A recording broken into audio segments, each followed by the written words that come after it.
Hartman's mountain zebra are the smallest of all zebra species. And there are two babies over here. They're both females, and they're both almost as big as their mamas now. So they've grown quite a bit, but they are not even a year old yet. Take a look at that. They're grazing with their mothers. They will still nurse from time to time for a little while longer here, but yes, they have learned how to graze because, of course, that's what they have to do in the future. So wildebeest on the right as well. All of the gray-colored antelopes up here are the wildebeest. Wildebeest does mean wild beast. Giraffe right next to us on the left. You know, picking up folks.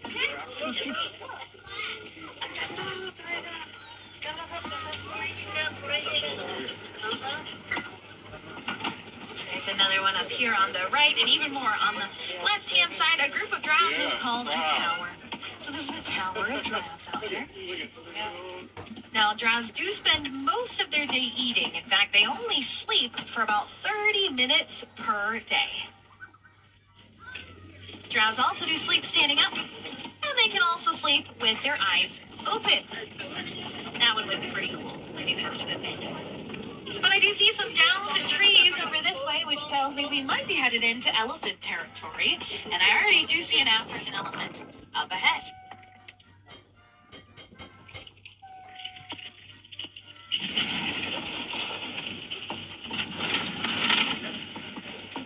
Over on the right-hand side, an African elephant. On the left, a mandrill monkey walking around over there. Mandrills are the largest monkeys in Africa. They can weigh up to 100 pounds, and that is the big male over there. But yes, an African elephant on the right. We can tell this is an African elephant by the size of its ears. They have some very, very big ears. Asian elephants have much, much smaller ears in comparison. And African elephants' ears kind of look like they're shaped like Africa itself. So that's one way that we can tell. Now, this is a male over here, but it is a young male. He still has some growing to do. They can get up to 14,000 pounds. The females, however, will weigh somewhere between 10 to 12,000 pounds. A bit smaller compared to the males. There he is over there. Look at that trunk. There are more muscles inside of an elephant's trunk than the entire human body has inside of it. About 40,000 muscles. We're going to try and find some more elephants up ahead here for you. But first, we do have to head across this rickety old bridge here. It's a little rough, so I'll see you on the other side.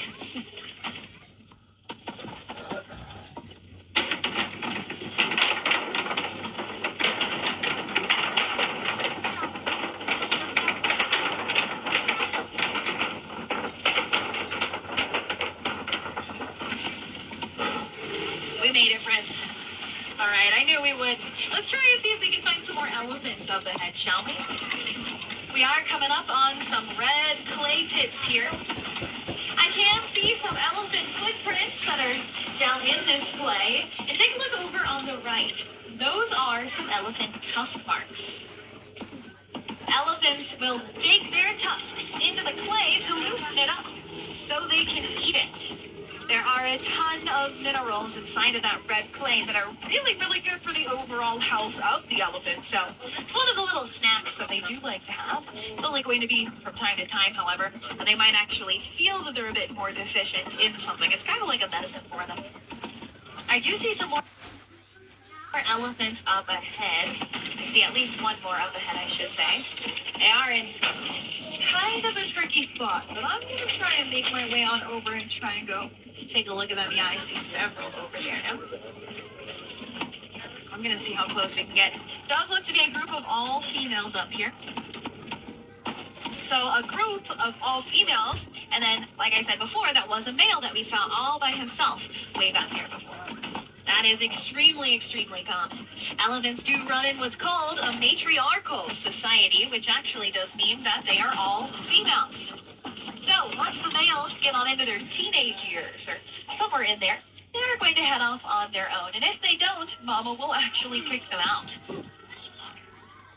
Now, males can meet up with other males if they want to, but they can also choose to just stay alone, live that bachelor life the rest of their lives. It's up to them. And once a female is born, she does stay with her mother for the rest of her life. We also have some pink animals over here on the left-hand side. Some greater flamingos. Greater flamingos are the largest and the lightest pink of all flamingo species. And they get this pink color from their diet. They eat brine, shrimp, and algae, both of which contain beta-carotene. Now that beta-carotene is specifically what gives them that signature pink color. Greater flamingos, well, like I said, they are the largest. They can weigh up to a whopping 9 pounds.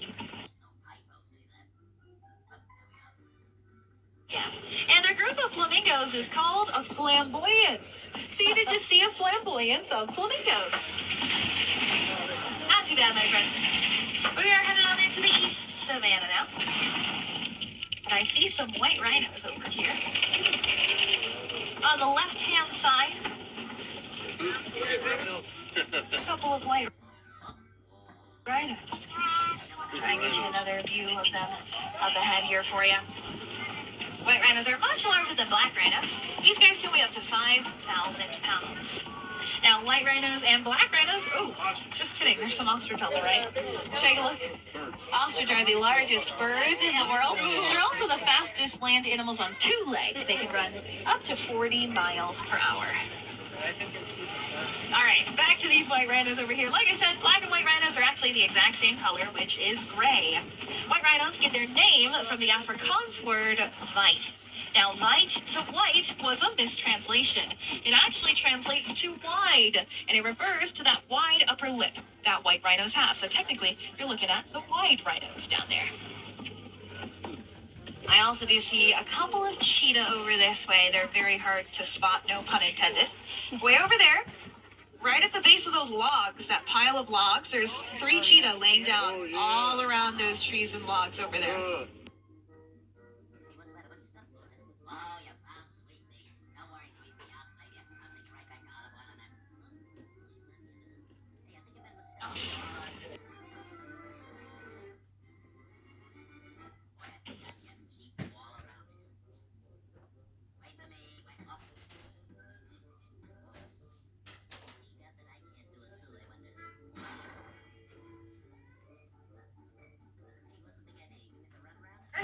That helps them reach those super high speeds of theirs. Lots of cheetah out there today. But speaking of lions, this is a Kobe rock formation up here, friends. Lions like to use formations like these to sort of survey the land, see what's going on all around them. So we're going to keep an eye out for a lion up here just in case. Not seeing anybody on this side. Yeah, he's up there. I see a male lion laying down at the front of this Kobe. See, right at the front. Yep, there. Rhinos out there. Rhinos on the right, lions on the left. There's a male and a female up there. They're both laying down. They are taking some naps. That's pretty on brand. Lions sleep anywhere from 16 to 20 hours a day. Now, they sleep so much, not out of laziness. It is to conserve their energy. As I mentioned before, lions do their hunting primarily at night. And it is the females in the pride that do the hunting. The males actually stay back. They watch after the cubs. That is their job. There's different roles throughout the pride. Everybody has to play their part to ensure that everything runs smoothly.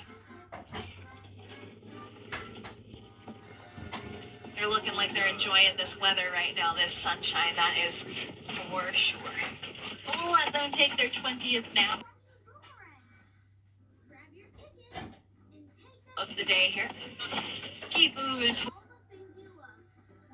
forward. I do see some warthog burrows, but I'm not seeing any warthogs. Looks like they might be hiding out just a little bit here from us.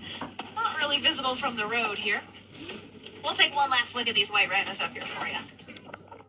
You will see they are rotating their ears around quite a bit. They're listening to everything going on around them.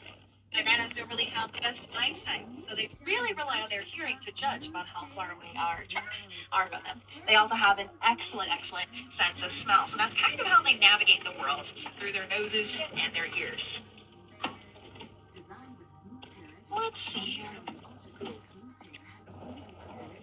There are some warthogs laying down on the left-hand side, right in front of the logs.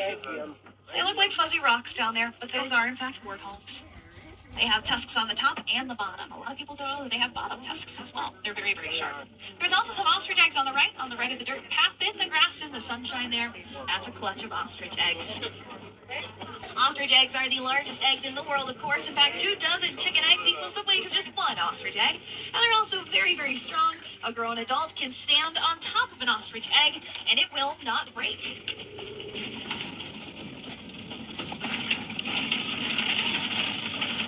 We're now headed on into the Glen. Warden's Post is up ahead. They've got some adorable Nigerian dwarf goats. Take a look at these cuties over here on the left-hand side. Take a look at this side. Look at this side. They are a pretty small species of goat. Super social animals. These guys love to run around, play with one another. Sometimes they do even cuddle with each other, especially when it's raining. Now, these guys are grazers as well. They munch on the grass and the weeds all day long. So, to help them digest all of that, Nigerian dwarf goats are also ruminants. That means, just like cows, they have 4 chambers inside of their stomachs. But, my friends, unfortunately, our safari is coming to an end here. I do really hope you had fun out there in the Harambe Wildlife Reserve. I do want to say asante sana, everyone. That does mean thank you in Swahili.